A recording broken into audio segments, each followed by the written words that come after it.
I would like to take this opportunity to extend my condolences to Captain David Dorn and his family. Um, it's unfortunate. This should not have happened. Um, and, you know, there's casualties on both sides. I mean, there's no two ways about it.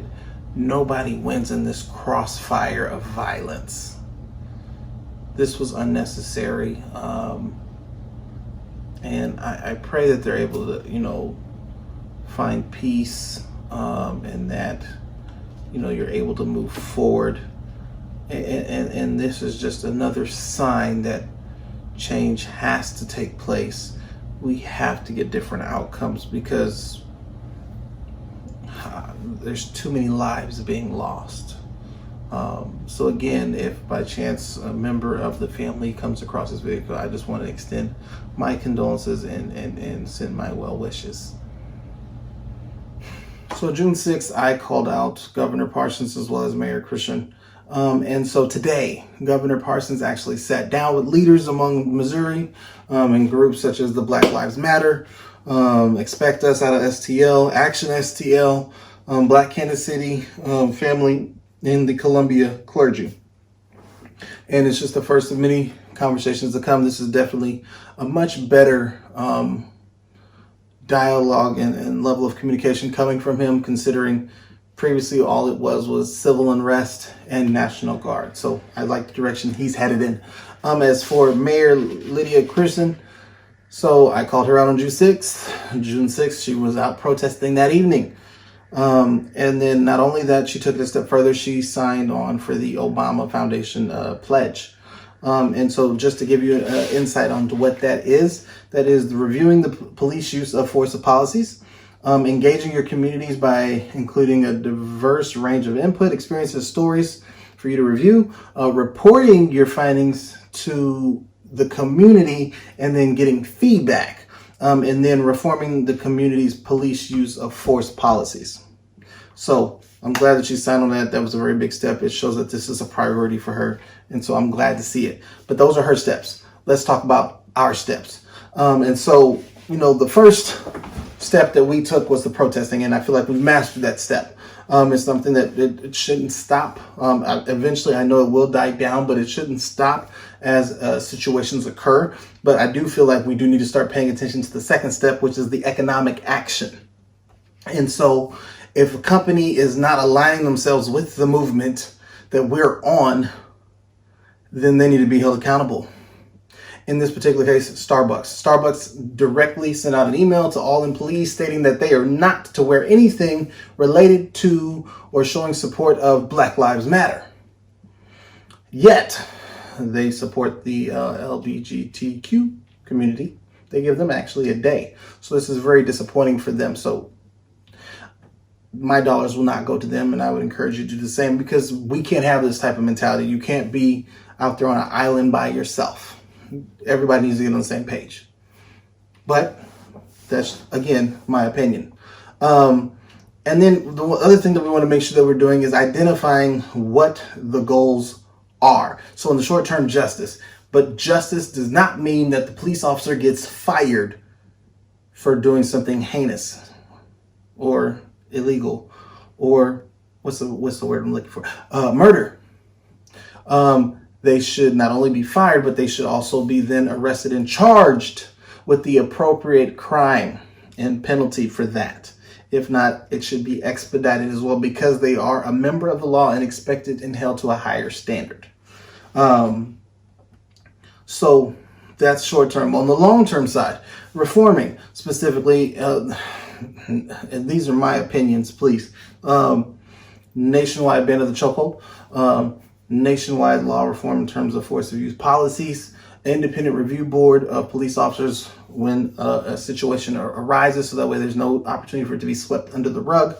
There should be a point system, if you will, for complaints against an officer. If he's got, like this officer had 19 complaints, it should have never made it that far. he's not a good fit. And while I'm thinking about it, it should not be allowed to where, okay, you're fired from this police department, I'm gonna go next state and I'm gonna get hired on to be a police officer there. That should not be the case. It should be a unified system to where, hey, you had 19 complaints, no chance in hell of you becoming a police officer in my state. That simple.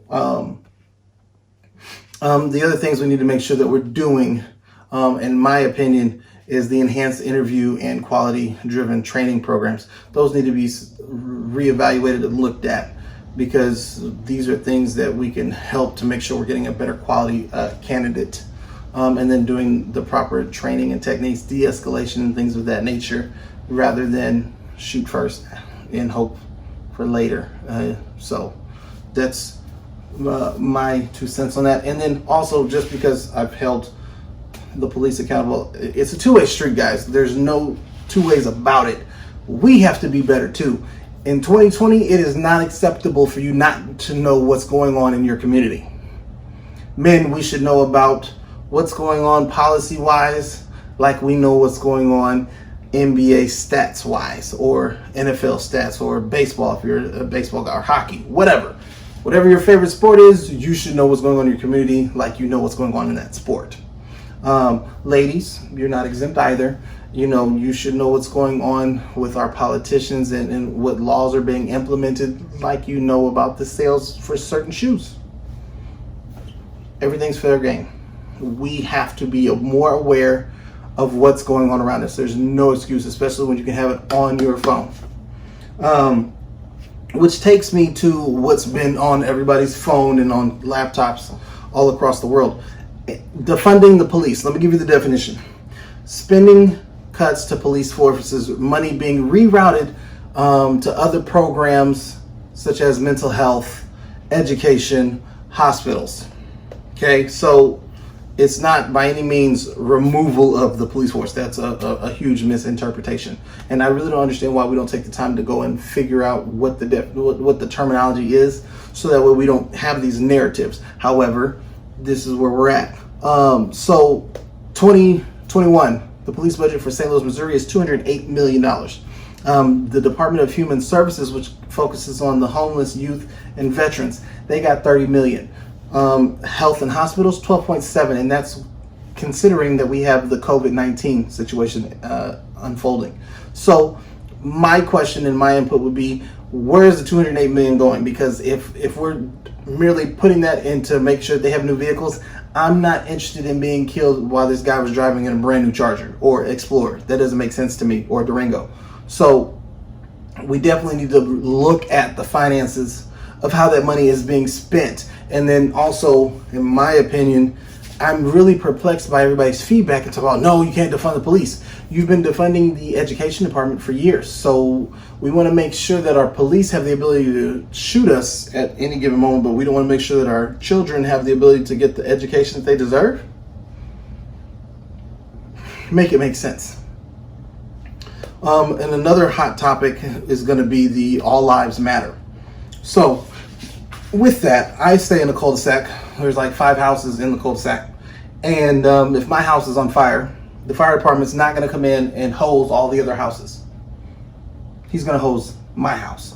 If you're a teacher and you have 15 children in your classroom and that particular child has an asthma attack, you're not going to give 14 other kids that have the inhaler. You're going to give it to the one kid. Or if you have a diabetic child, he's going to get the shot. Not everybody else is going to get a shot too. So just because we're saying Black Lives Matter does not mean that yours doesn't. So the fact that you're trying to make this argument merely is truthfully saying you're uncomfortable with the topic and you borderline don't want to accept the fact that, yeah, I've kind of been in this mode for a while and I have this privilege and I don't want to accept the fact that it's a thing. Deal with it. All Lives Matter is not an argument by any stretch of imagination. Same rules apply. If you have 2 children, you know, if one requires attention, the other one's safely sitting in the car, you're gonna go save the other one. You're not gonna be like, hold on, you come too. That's not. It's such a stupid argument. I wish people would actually just own it. if you will. And speaking of owning it, somebody that knows nothing about that, media. The media is spinning this to unprecedented parallels. And it's on both sides. It's not like the Republican side or the Democratic side. All the media platforms, there's no longer any integrity. And it's embarrassing. It's disgusting to sit there and try to spin the deaf and make this person seem this way, that person seem this way, or that political party that way. It's absolutely ridiculous. And I mean, they should be embarrassed, and they need to be held to a higher standard too. That is a battle for another day, but it does need to be had. In terms of tools, I want to make sure I give you some things here. If you're white and you have questions, you want to say something, but you don't want to say the wrong thing, you don't want to be condemned, you don't want to be bullied or, judged. Because I get it. You're in a very difficult position. If you're white and you don't say anything, you're racist. If you say something and we don't necessarily agree with what you said, you're racist. If you say something and it gets misinterpreted, it doesn't come across the way you intended, you're racist. So, I mean, it's a very fine line that you're walking in, and it's a rock and a hard place, and I get it. There is a platform that's been created, and it's called United in Love for Black Lives Matter, and it's on Facebook. If you can't find it, please shoot me a message or a notification, and I'll make sure you get invited. And so it is literally a great dialogue platform so that you can ask questions. You can have a level of understanding. It's ran by two beautiful women, and they did a fantastic job with their first episode. That's also eligible for you to go back and watch.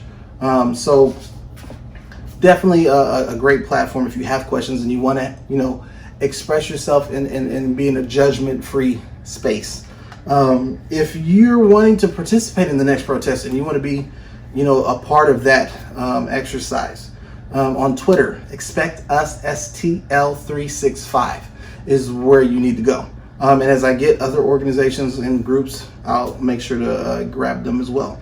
And then lastly, if you want to help the Black Lives Matter movement, but you don't necessarily want to walk and protest, you want to get more hands-on with it, if you will, and make the phone calls or send the emails, then grassrootslaw.org. And then you can just click the volunteer tab and it'll get you in a group, and based on your location, you'll be put into a group, and then you can get to work. And it's all hands on deck. I look at everything that we've accomplished in just 3 weeks, and it's been pretty impressive. The NFL most recently is pledged $250 million. You've had other organizations, pledge large sums of money, and that's great. But I want to make sure that you guys are also paying attention to what's going on.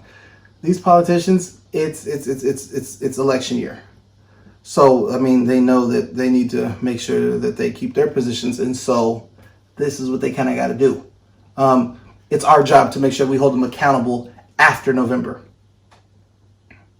That's our job. That is our job. So we have to make sure that we do that. This does not stop until we get where we're supposed to be. Okay? We are at the point where we've changed perspectives. We have not changed the actions as of yet.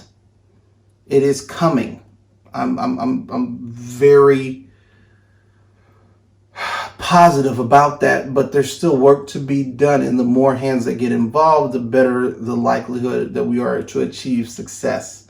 But it starts with holding ourselves accountable, then holding our elected officials accountable, then holding our police chiefs and policemen accountable. The message is clear. We want change.